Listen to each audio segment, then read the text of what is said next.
My name is Eleanor Whitmore, and for 40 years people called me Your Honor. Respect used to follow me like a shadow, but jealousy followed me like a curse. I spent my life in courtrooms, handing out justice like prescriptions, but nobody ever warned me that the sickest person in that room might be the one wearing the robe. I remember the morning everything changed. The courthouse hallway felt different, younger, faster, like time itself was sprinting past me. And then she arrived.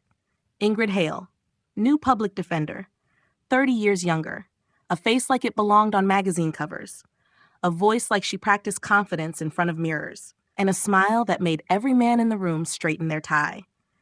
I hated her from the moment I saw her, not because she did anything wrong, not because she was unprofessional, but because she was everything I used to be. Before age, before arthritis, before gravity had arguments with every part of me. When she crossed the courtroom to greet me, I felt my pulse betray me. Open quote, "Good morning, Your Honor," she said, like sunlight with teeth. "It's an honor to finally meet you." Close quote. Her words were polite, but jealousy twisted them in my ears. All I heard was, open quote, "I'm here to replace you." Close quote. My fingers tightened around my gavel. My heartbeat echoed louder than the courtroom whispers. I forced a smile, the kind surgeons would call a miracle. Open quote. "Likewise," I replied. "Let's see if you can keep up." Close quote. She laughed softly, confident, effortless, while I drowned in insecurity. In that moment, I didn't realize it yet, but this woman would become the trial of my life, and I wouldn't survive the verdict. Because the thing about jealousy is, it never knocks. It breaks in, and it steals you from yourself. That morning, as I sat in my chambers, the sunlight hit the dust in the air like glitter, like confetti for a celebration I wasn't invited to. Age had a way of making even the light feel heavy. I stared at my reflection in the computer screen, a ghost silhouette, a woman who used to glow. Now, I just flickered. Then a knock. "Your Honor?" It was Ingrid's voice, soft, too soft, like a velvet knife. "Come in," I said. She entered holding a case file, tight against her chest as if it were some holy scripture. She smiled, bright, easy, like her face didn't need permission. Mine needed rehearsal. "I wanted to review the Walker hearing with you, if you have a moment," she said. Her tone was respectful, too respectful, like she was performing politeness for an audience that wasn't there. My insecurities screamed louder than her actual words. I gestured to the chair opposite me. "Sit." She did, crossing her legs like she'd practiced it 1,000 times in front of a camera. I felt myself sitting straighter, like my spine was auditioning to stay relevant. "We have a plea offer," she said, tapping the file. "But I think he deserves a chance at trial. He's a good kid, Your Honor. He just messed up." I bristled. Good kid. They always said that. 40 years on the bench had taught me that every monster started as someone's good kid. I took the file, flipping through like I wasn't bothered. But I was bothered. Bothered by her optimism, by her hope, by the way she believed in people like it never betrayed her. "Hope is the first step to disappointment, Miss Hale," I said, sharper than intended. She blinked, like she wasn't sure she heard right. "With respect, Your Honor," she said, choosing her words like a surgeon, "sometimes hope is all someone has." That sentence lingered like perfume. I hated that she made me feel like the villain in my own story. For decades, I was the hero, the woman who climbed from trailer park dust to legal royalty. My name echoed through courtrooms. People respected me. But now it felt like respect was being replaced by patience. Like the world was waiting for me to realize I was outdated. I stood trying to reclaim control and walked to the window. Outside, the fountain danced in the courtyard like life had choreography and I'd forgotten half the steps. "You remind me of me at your age," I said. Her smile widened, a crack in my composure. "But let me give you a piece of advice," I continued. "Don't get comfortable being the smartest person in the room." She hesitated. "I've never assumed I am." I almost laughed. Every pretty young woman thinks humility is enough to hide ambition. I turned back to her. "I know what you're trying to do." "What do you mean?" she asked. "You want to impress me. You want to be seen. I've met hundreds like you." Ingrid's eyes flashed, a spark of something proud, something unpolished. "With respect, Your Honor, I'm not here to impress you. I'm here to help people." That sentence hit harder than a verdict. I felt it like a slap of reality. I swallowed. My throat felt lined with gravel. You can go, I said, voice smaller than I meant. She rose slowly. If I ever overstep, just tell me. I don't want to be your enemy. Enemy. The word echoed like a gavel in my skull. I don't have enemies, I lied. She nodded, turned, and walked out, leaving a trail of perfume and purpose behind her. The hallway was buzzing by afternoon.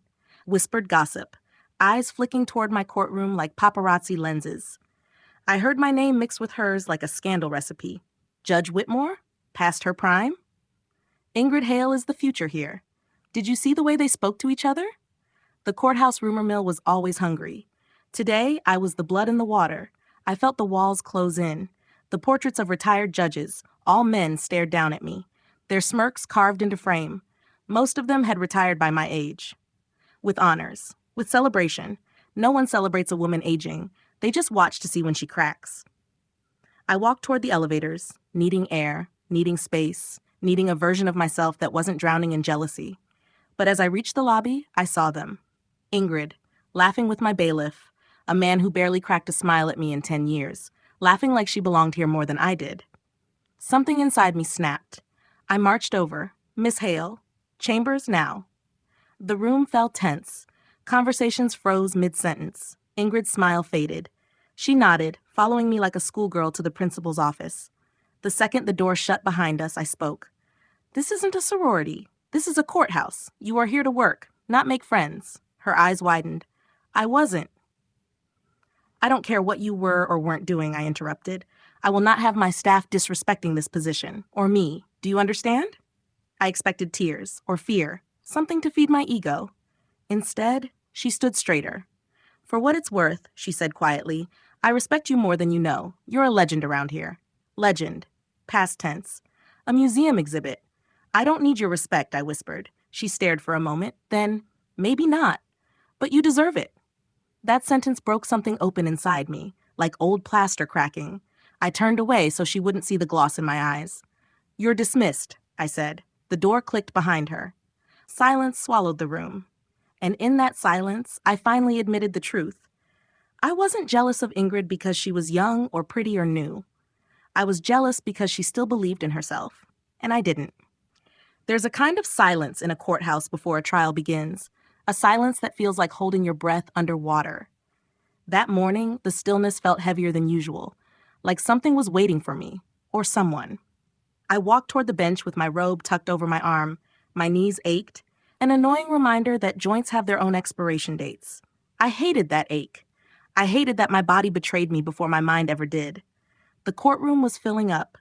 Shuffling feet, low whispers, the smell of burnt coffee and desperation. I scanned the room, a habit forged by years of expecting trouble before it happened. And then I saw him, a man sitting in the second row. Dark eyes, hands clasped, staring at me like he was studying a museum piece. He wasn't handsome, not in the classic sense, but his face had a story. Lines carved by survival, not age. A man who'd seen storms and didn't bother carrying an umbrella. I felt a chill crawl up my spine. I sat, adjusted my glasses, tried not to look again.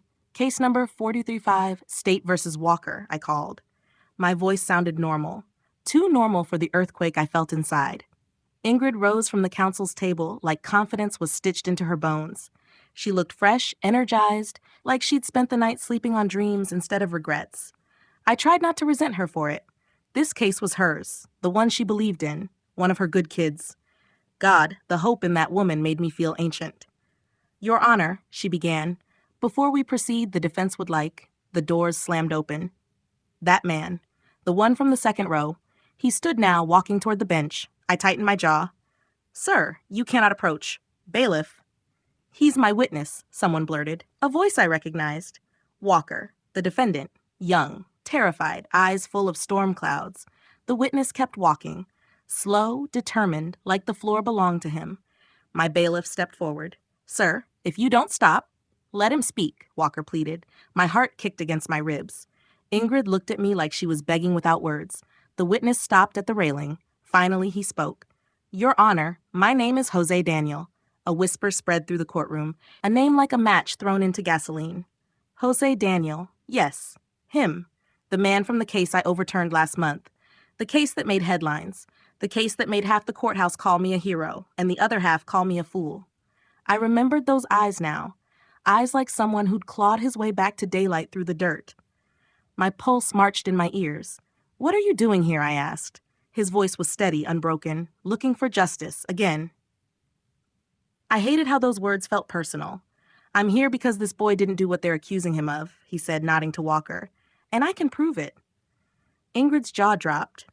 Walker looked like he'd just seen salvation. And me? I felt blindsided. Jealousy didn't always come from romance. Sometimes it came from relevance, because in that moment, every pair of eyes in that courtroom wasn't looking at me. They were looking at him. A man wronged by the system. A man who survived injustice. A man with a story worth listening to.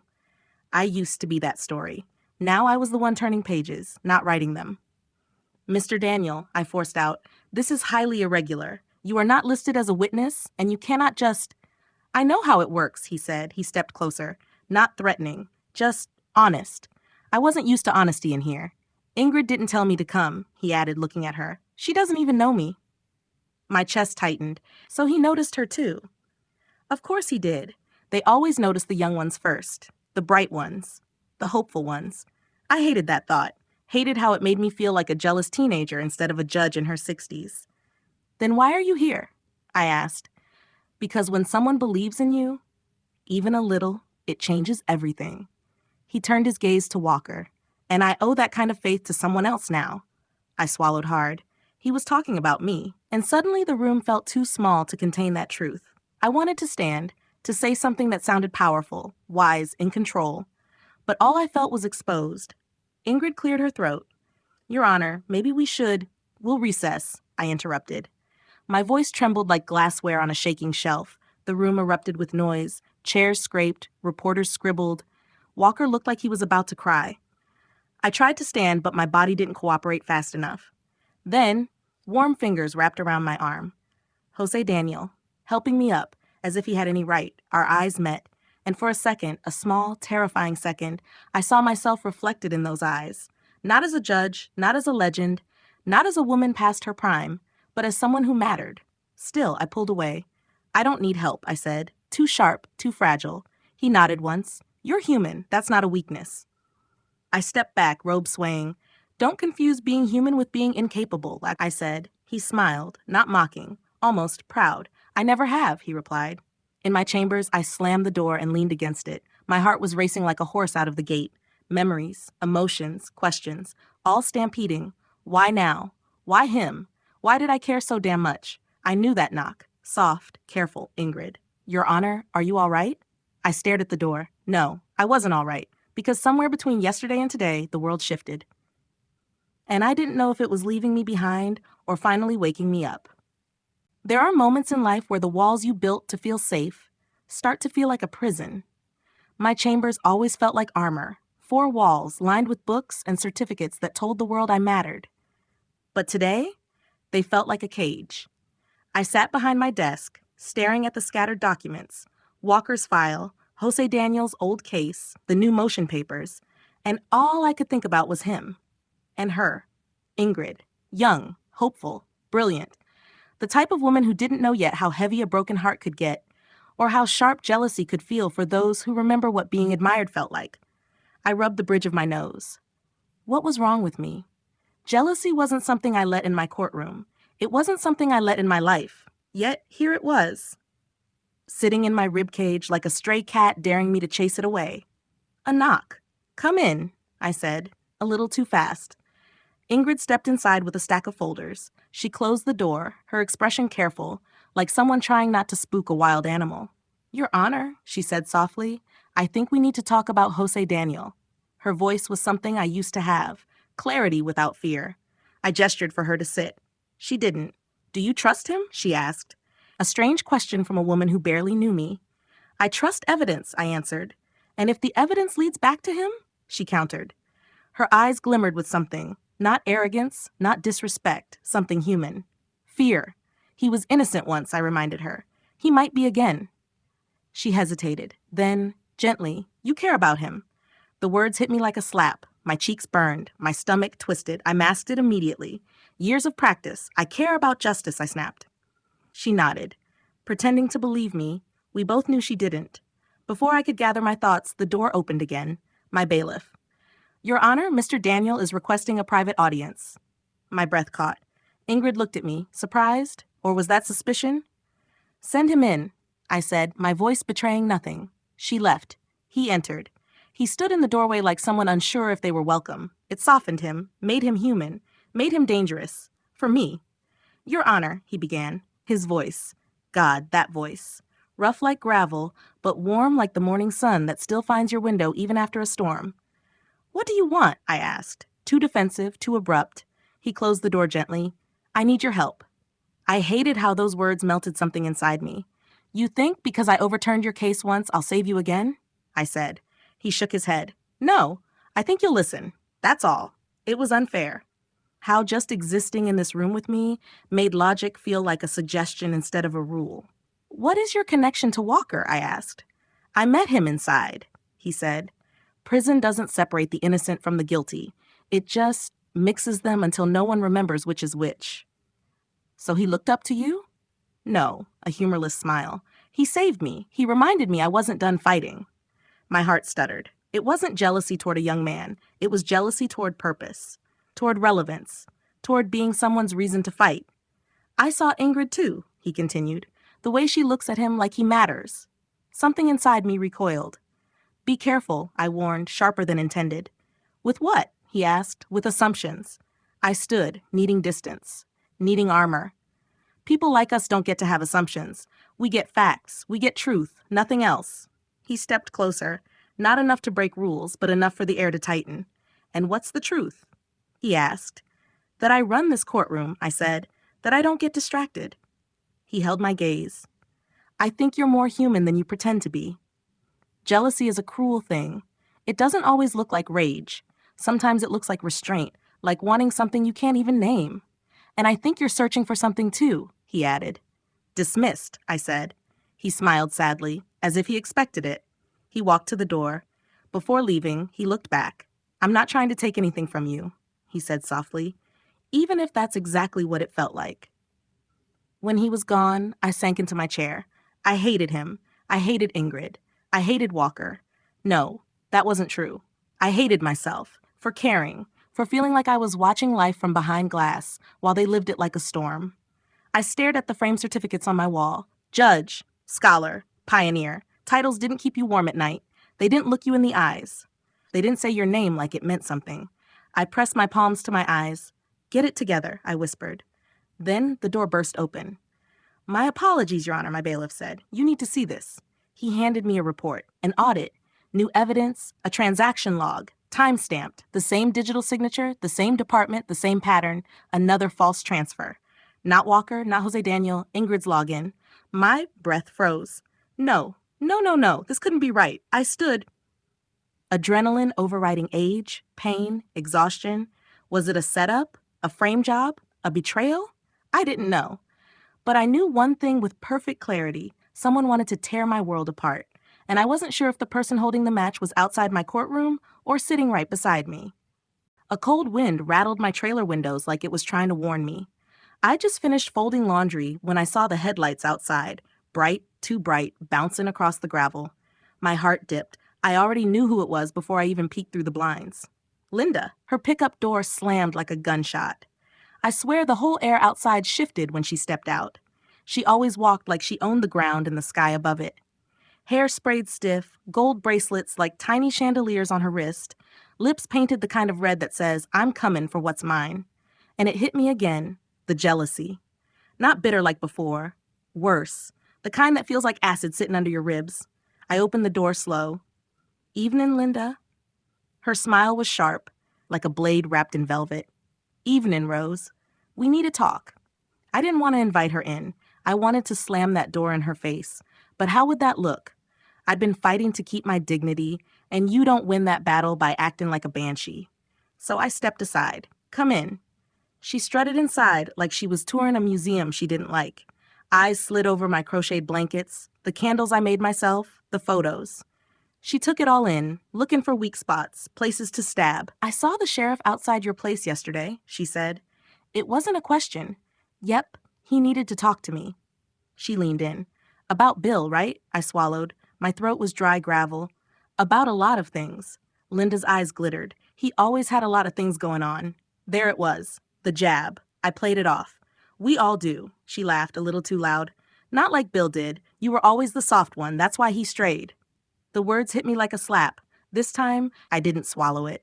Didn't say nothing polite. I stared her right in her eyes and said, Bill didn't stray because of me, Linda. He strayed because he couldn't handle a woman who wasn't scared of her own shadow. Her face twitched. Score one for me. She paced. Bill loved me more. Everyone knew it. He stayed with you because you couldn't survive without him. My fists tightened. Funny, because I'm still standing. She stopped. For now. Silence stretched like a rubber band pulled too tight. I could hear the wind outside and the soft hum of the fridge like normal life was still happening, even while mine felt like it was coming apart. Then she said the thing that cracked everything open. He promised me that money. The money from the sale. His life insurance. It's mine, not yours. Don't make me take you to court for it. I froze. Bill had lied. To her. To me. To all of us. I whispered. He told me he only left me the house. Nothing else. Linda's laugh turned mean. Wow, he really played you. My knees felt weak.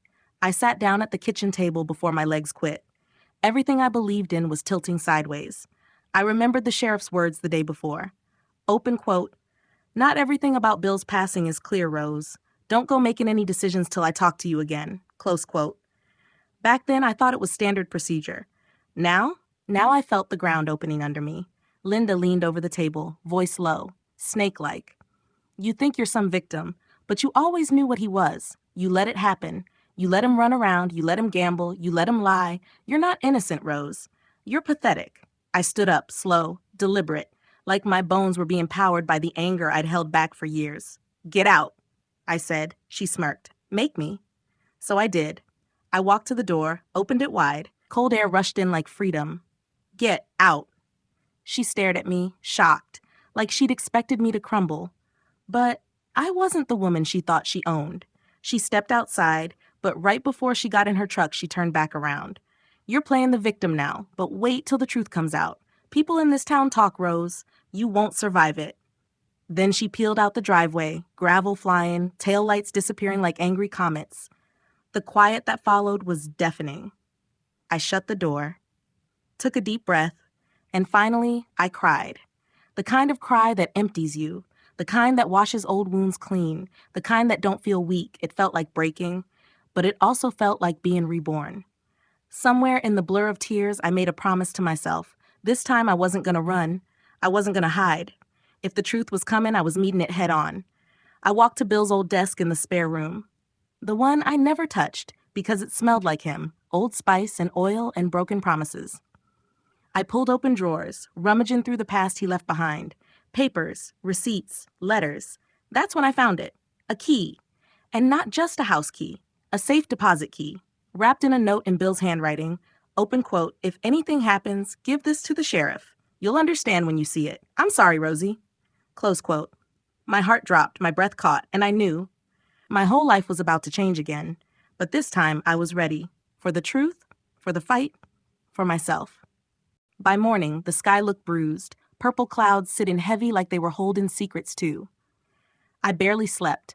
That key felt like it weighed 100 pounds just sitting on my nightstand. I'd wake up, see it glinting in the dark, and my stomach would twist like barbed wire. Bill's handwriting echoed in my mind. Open quote, you'll understand when you see it. Close quote. Well, I was done being kept in the dark. I threw on my denim jacket, tied my gray hair back, and looked in the mirror. For the first time in a long time, I didn't see a woman defeated. I saw a woman on the verge of truth, on the verge of taking her life back. The drive to the bank felt longer than usual. Every mile, I kept wondering what I'd find. Proof he cheated? Proof he gambled everything away? A letter saying Linda was right? Or something worse? Something criminal? When I walked into the bank, a young teller smiled at me. She couldn't have been more than 25, whole life ahead of her. No scars yet. She said, "Good morning, ma'am. How can I help you?" I slid the key across. My hands trembled just a little. I need to see what belongs to this. Her eyebrows went up. Of course, let me get the manager. While I waited, I looked around. The place was quiet. Too quiet. My heartbeat felt louder than the air conditioner. Finally, the manager, a tall man with tired eyes, led me down a hallway to a cold room filled with little steel doors. My palms were sweating. He inserted his key, nodded for me to use mine, and when the lock clicked, I swear my heart stopped. He left me alone like it was sacred. Maybe it was. The box was heavier than I expected. I placed it on the table, hands shaking, and lifted the lid. Inside, I found a stack of old photographs, a manila envelope thick with papers, a velvet pouch, a letter on top addressed to me. My throat went dry. I opened the letter first. Rosie, if you're reading this, I didn't get the chance to tell you myself. I made mistakes, more than I can count. I hurt you, and I know it. Every day I woke up wishing I was a better man for you, and every night I went to bed knowing I wasn't. But I never stopped loving you, even when I couldn't show it. Even when I showed the opposite. There's money in this box that I never told anyone about. It ain't from anything clean. I can't pretend. I did some jobs I ain't proud of. The envelope has proof and contact information. Turn it in if you want to, or walk away. Linda thinks she knows me. She don't. You knew me better than anyone, and I never deserved it. I'm sorry. The words hit me like a truck.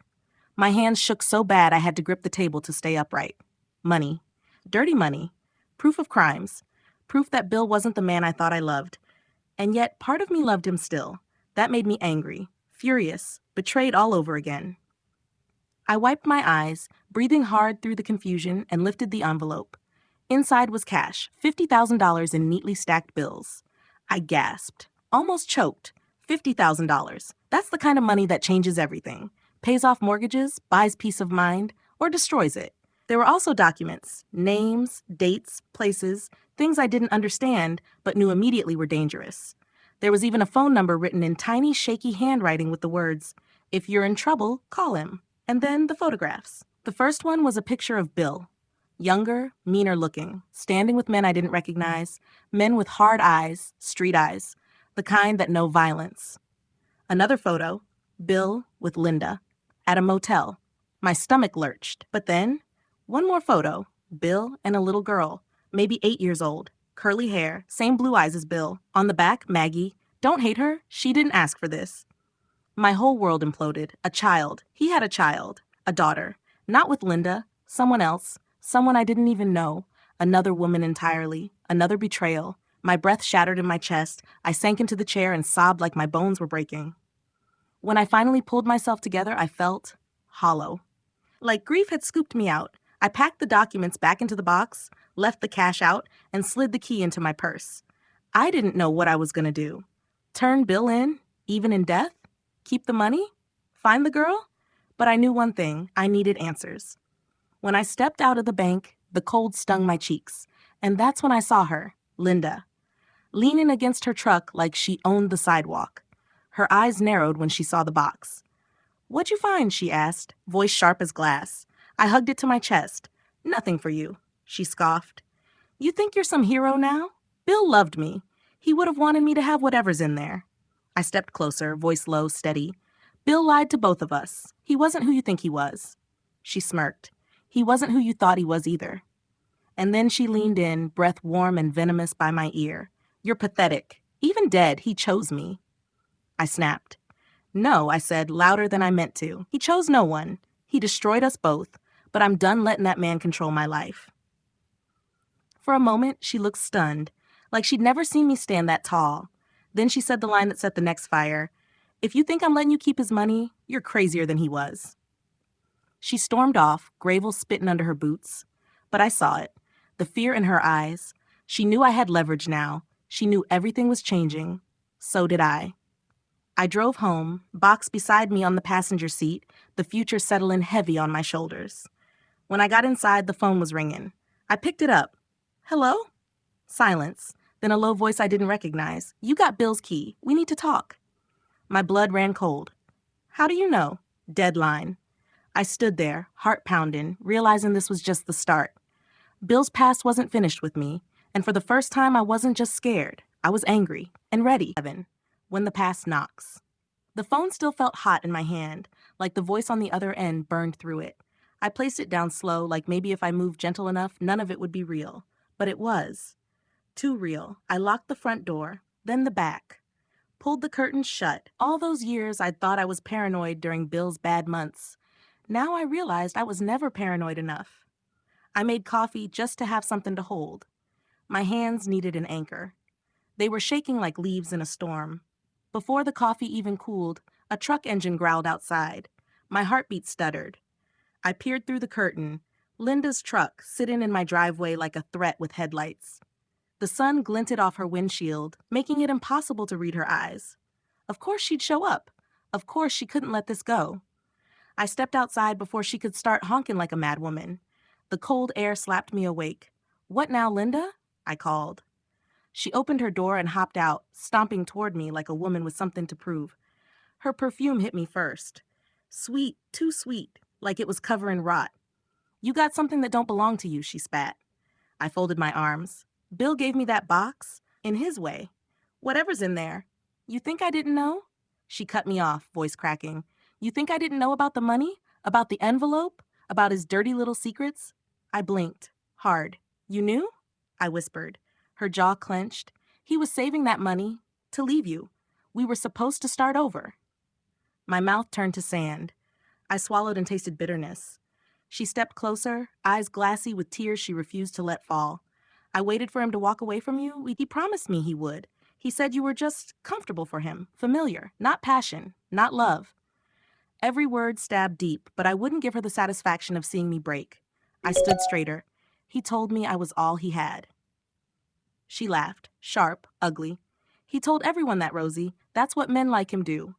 Silence fell like a veil, heavy, suffocating. Then she said it, quiet as a confession, "But he never told me about the girl."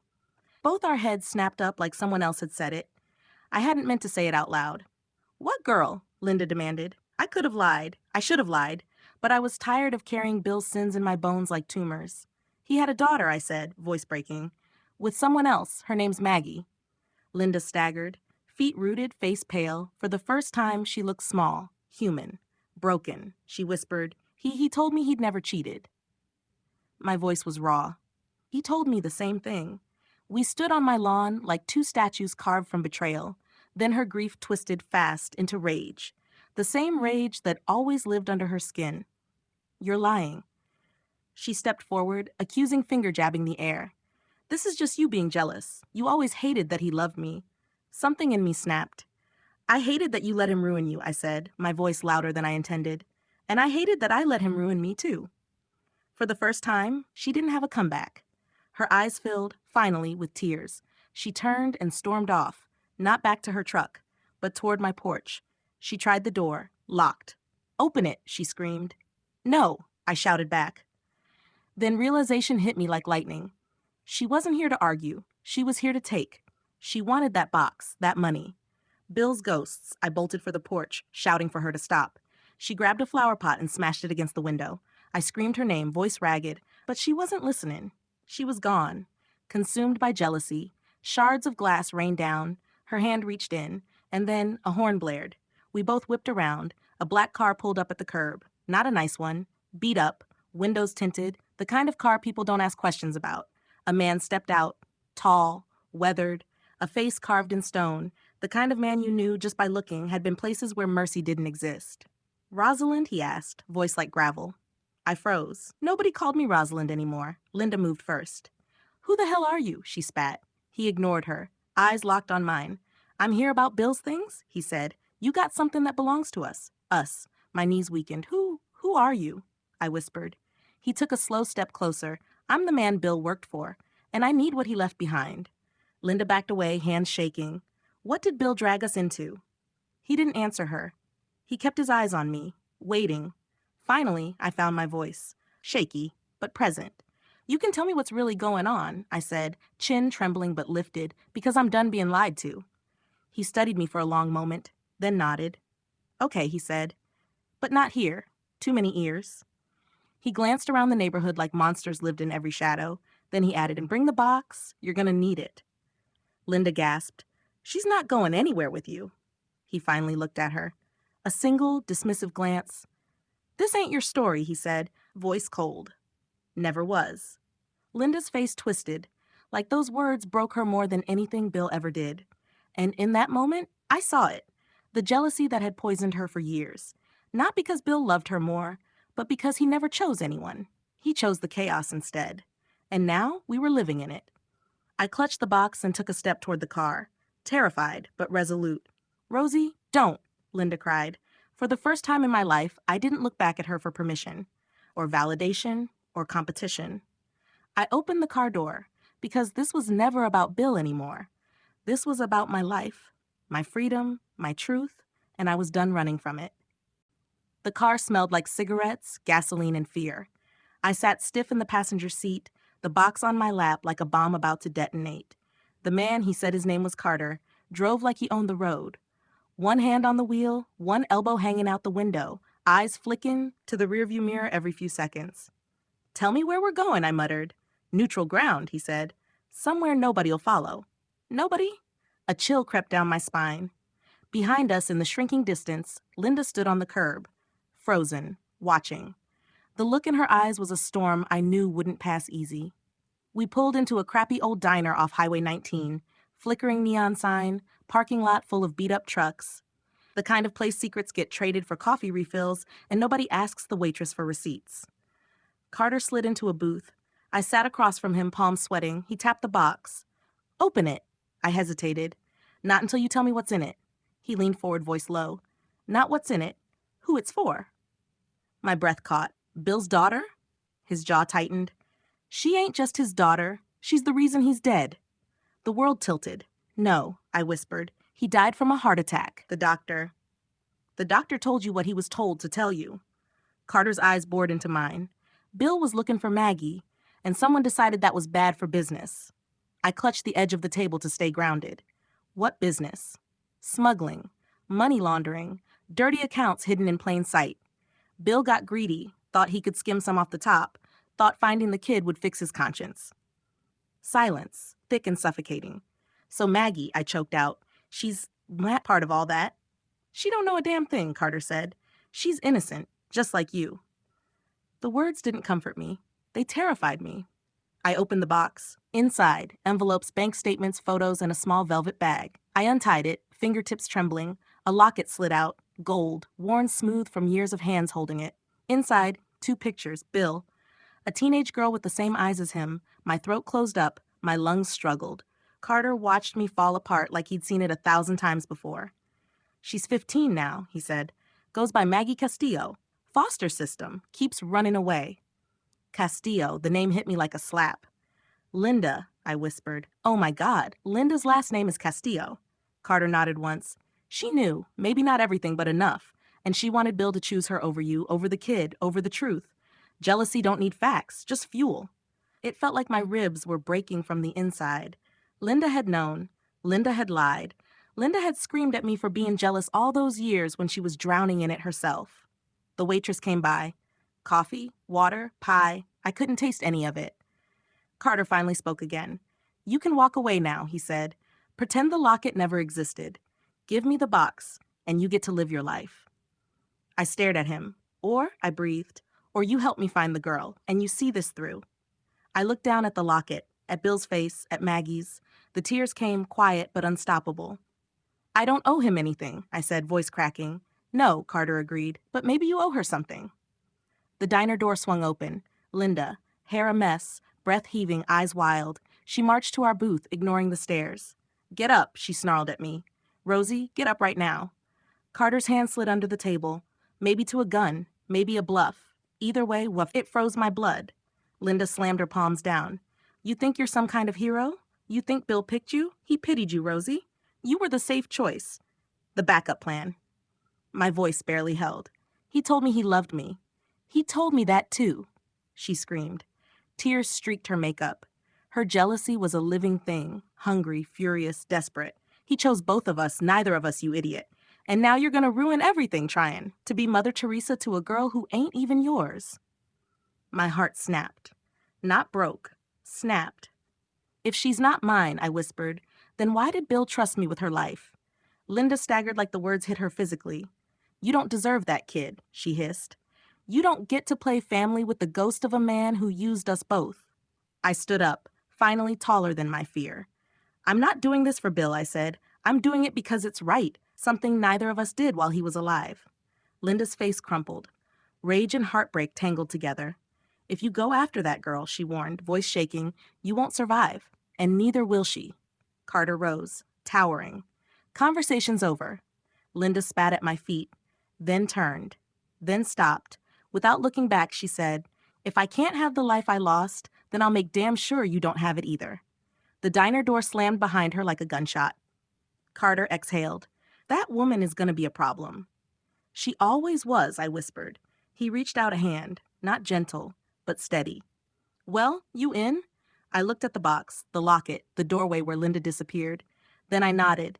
Fine, Maggie, I said. Whatever it takes. Carter cracked a half smile, sad, and maybe a little proud. Then buckle up, Rosalind, 'cause the truth ain't free. 2 days later, the world felt different. Maybe it was the weight of the locket around my neck. Maybe it was the way Linda's threats echoed in every shadow.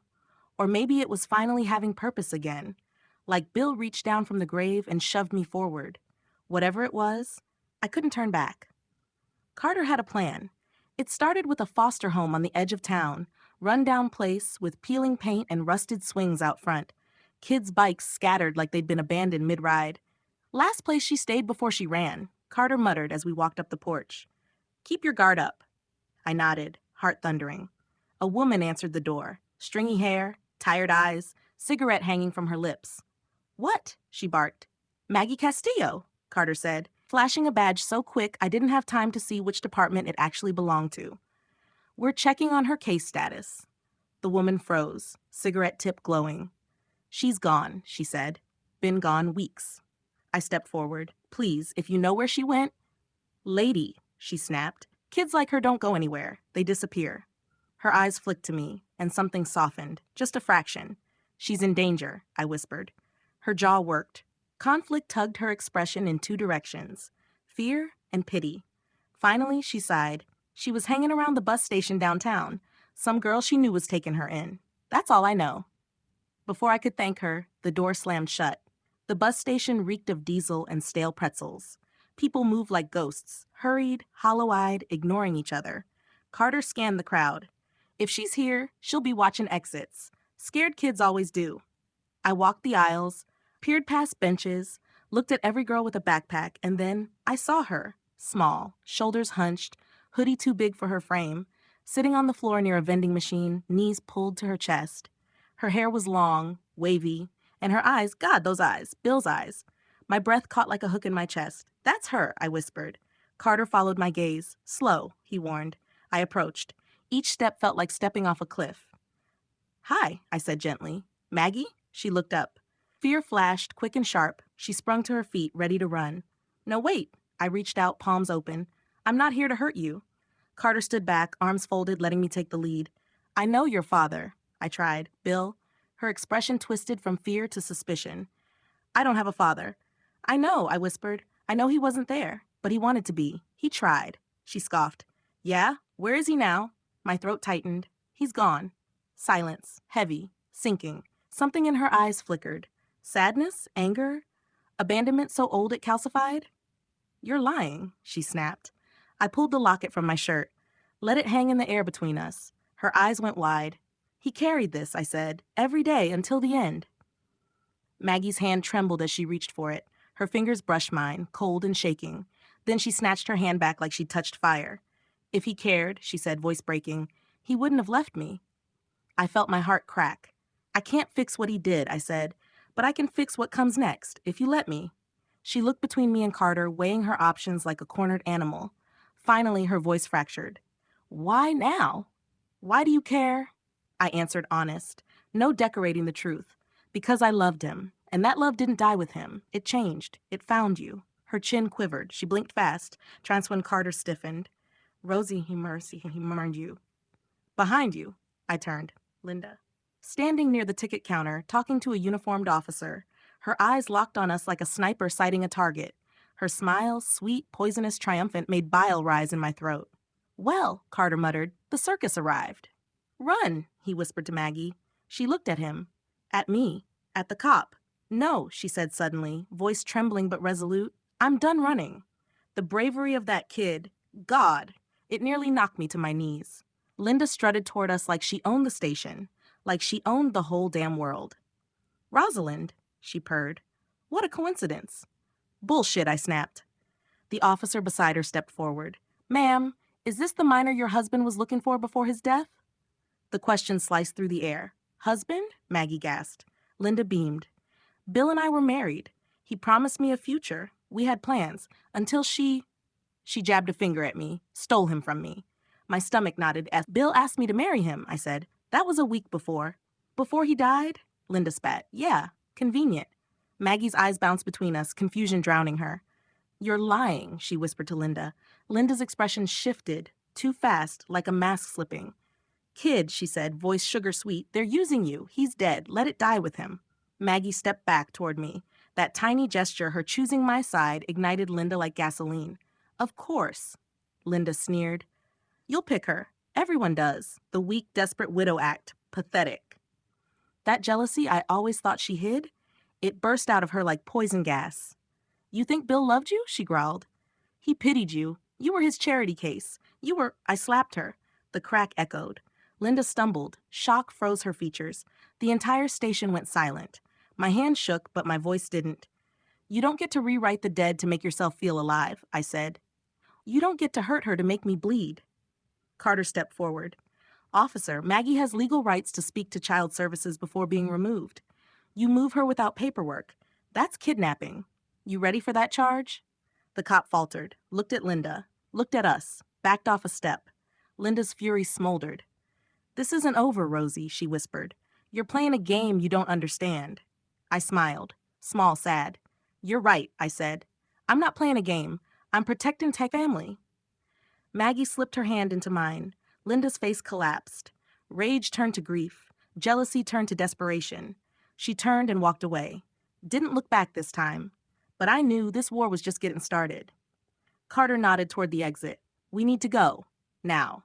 Maggie squeezed my hand.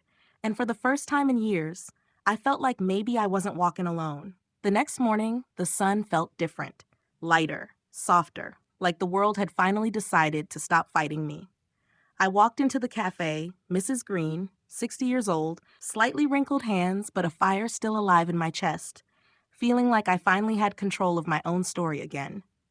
No shame, no fear, no apology left to give. As soon as I stepped through the door, every woman in the room froze. You could smell the jealousy before you could see it. The way their eyes scanned me up and down like they were measuring my worth against their insecurities. Marta stood there behind the counter, shoulders stiff, her smile stretching thin like plastic. Jealousy looked ugly on her. It clung to her like cheap perfume. "Good morning, Mrs. Green," she said, voice polished but shaking at the edges. Good. She should shake. Because the woman she mocked yesterday, the woman she tried to embarrass in front of the customers, the woman she told to sit somewhere out of the way so people don't think you work here. Yeah, that woman now owned the place. I nodded politely, my voice steady. "Good morning, Marta. I'd like a latte, please, and treat everyone here on me." A gasp rippled through the room. You could feel the power shift like gravity had flipped. Marta blinked. Everyone?" "Yes," I said, "everyone. Because respect isn't about money. Respect is about heart, and clearly we need a little more heart in here." Her cheeks flushed red, jealousy brewing hotter than fresh coffee. Across the room, Claudia, a silver-haired woman with perfect lipstick, leaned toward her friend and whispered like a high school mean girl. "So now she's generous? Yesterday she was nothing. Today she's trying to be a saint?" I didn't let it slide. I walked right to her table, heels clicking like punctuation marks. "No," I said, meeting her gaze. "Yesterday I was still something. You just couldn't see it through your own pride." She froze. Her friend looked away. Silence swallowed them both. This was growth, not revenge, not humiliation, just clarity. I returned to my seat, and as I sat down, Lily, my daughter, came in, breathless and glowing like she carried the sunrise with her. "Mom," she gasped, running to hug me. "I heard how you stood up for yourself. Dad would have been so proud." My chest tightened. My late husband, my partner.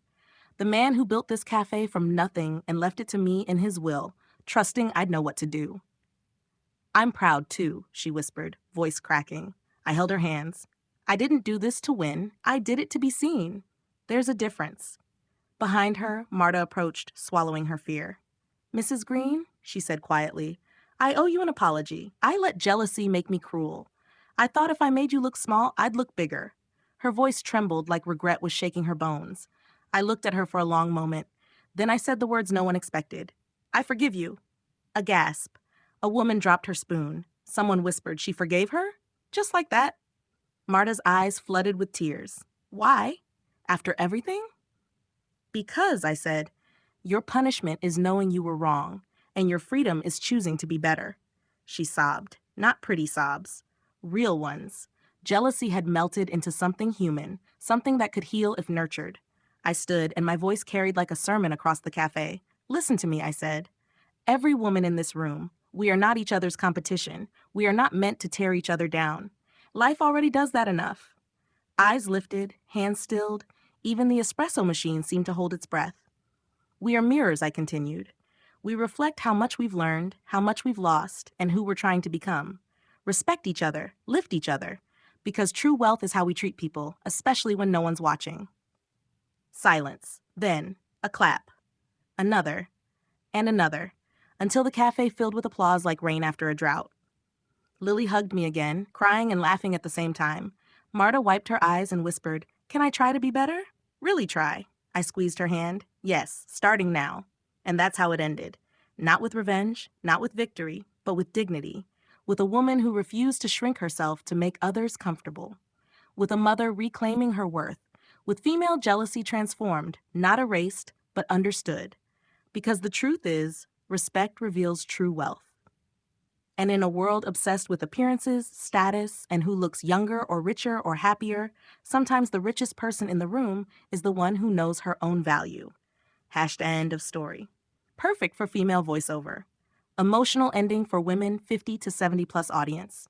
Viral moral drama hook and finish.